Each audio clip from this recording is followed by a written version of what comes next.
Racing. Hi, welcome to Bosch Racing FPV. Today we're going to be talking about the FlySky. This is the FS-i10. I'm falling in love with it.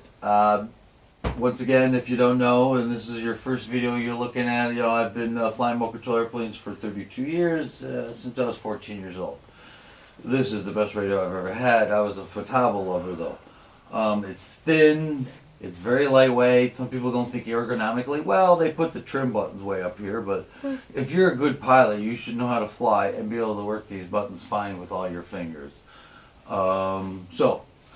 Anyways, we're going to go over a simple overview with it. This is basically what it comes with, and it's great. Oh, I have the receiver though. The receiver I have on the on my Vengeance 280 Racer. So it comes with this. I'm doing some stuff on it. Comes with the 10 channel receiver. This is PPM. And obviously the transmitter, the data cord. Okay? Just to let you know, don't just use your cell phone cords when you're like going into your quadcopter, through CleanFlight or anything, just to catch off subject.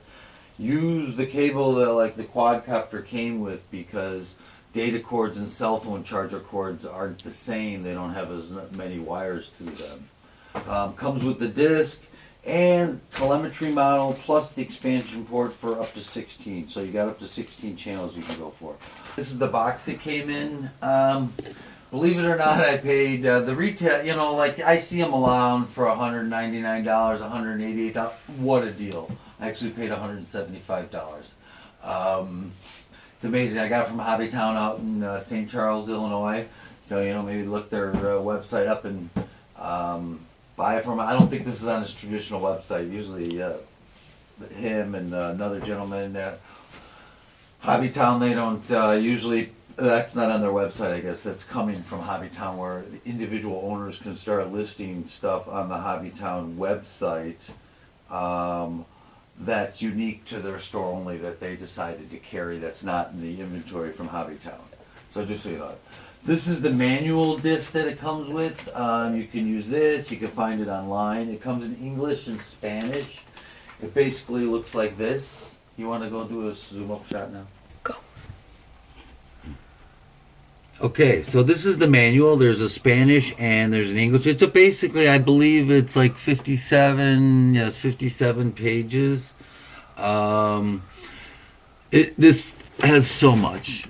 The manual will go over, the special symbols, safety guide, the 2.4 gigahertz, the battery charging instructions, transmitter, receiver inspections, specifications, the RPM telemetry, such. It's got iBus receiver and servo connections. You can basically download this. I don't need to bore you, but you could download this on the off the internet. A lot of the hobby.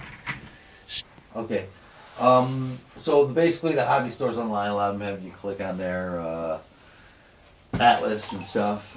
They will have the manual right there for you. Okay. All right, so let's turn it on. It's pretty cool. So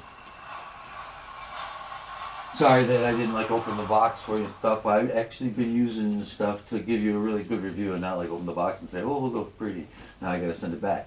Yeah, I'm not going to waste your time with a box review. You let the excitement for your own box.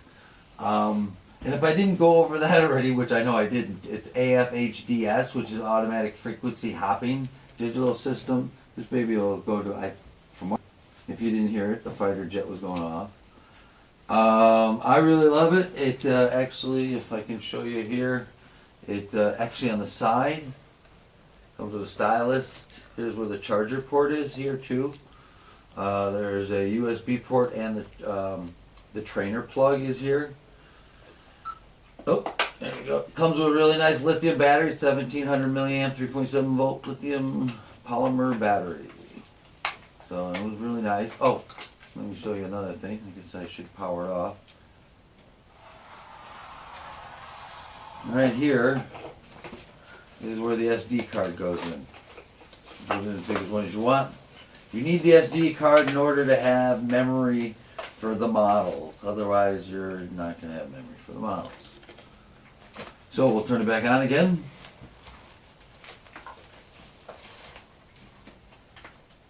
guess I should hold the button longer.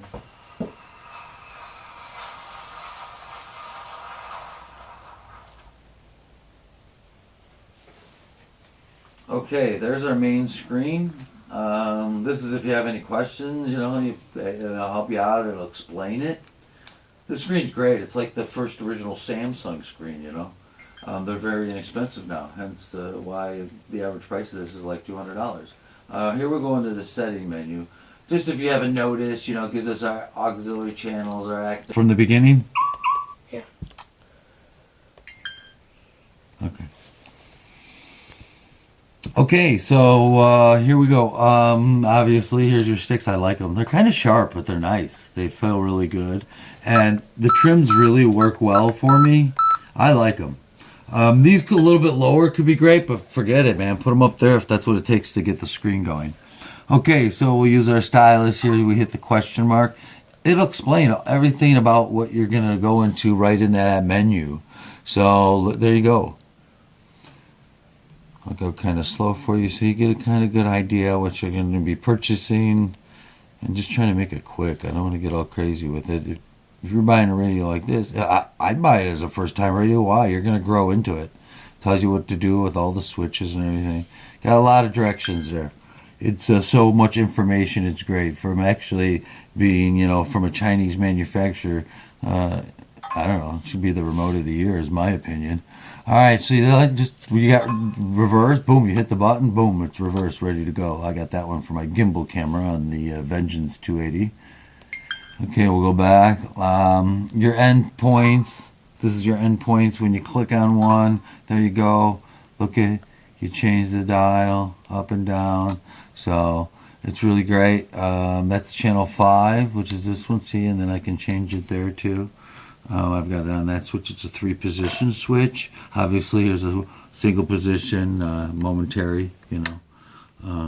A 2-position, a 2-position, a 3-position.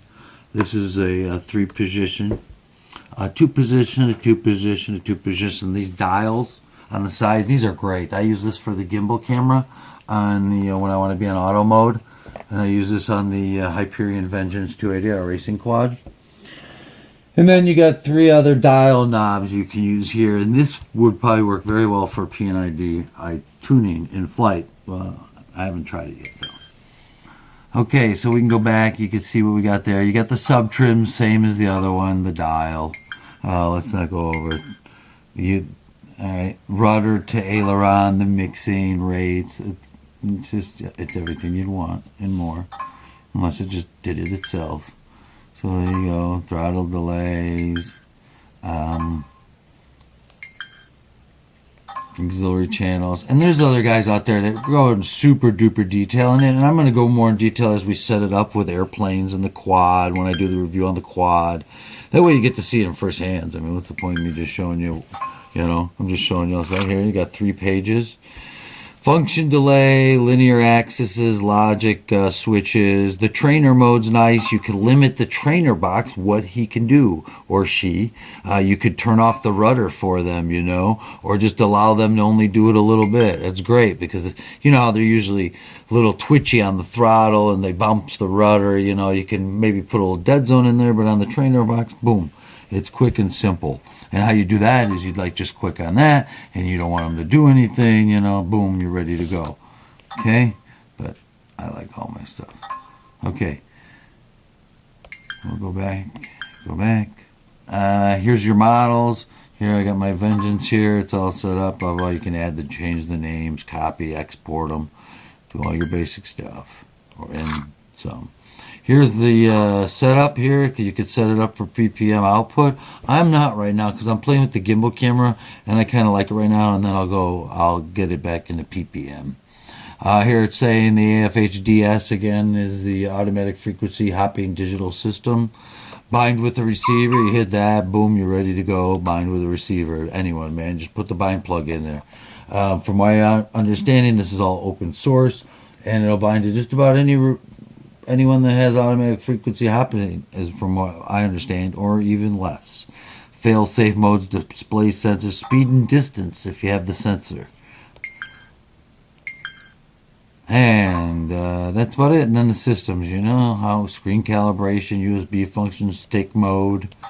Guys would like that. Boom, I want to switch the modes, you know. So it's great for the southpaws, firmware updates, factory reset, about the FS-i10. So there you go. I got that hardware in there. So it's probably ready for an update. We'll check it out. Okay, so that about sums it up for this in a quick edition in it. Okay, so that kind of somewhat sums it up for the FlySky. It gives you just a rough idea with it. I'd say if you're looking to get in the hobby or your experience, you're going to love it. I don't care what anybody says. But who am I? I just got 32 years of experience in it, and I think it's got everything you'd want in the bells and whistles. If you look out there, I'll try to put a link up on it. If there's a gentleman in Denmark, he basically takes the Tyrannus apart, who has a screen now too, and looks inside, and he basically notices all the components look like they're from the same manufacturer. The only thing that looks better is the FlySky has better wire looming. I'll actually get the link for you for that on that. So anyways, you turn it off, hold both buttons, does the jet noise, you're all done, charges on the USB. So thanks for tuning into our YouTube channel. Please like us and subscribe, and look forward, click on some of our other videos that we're going to be putting up. I'll be soon, I think probably by Friday or so, I'll be putting up some of the FPV racing practices that I've done. And alright, thank you.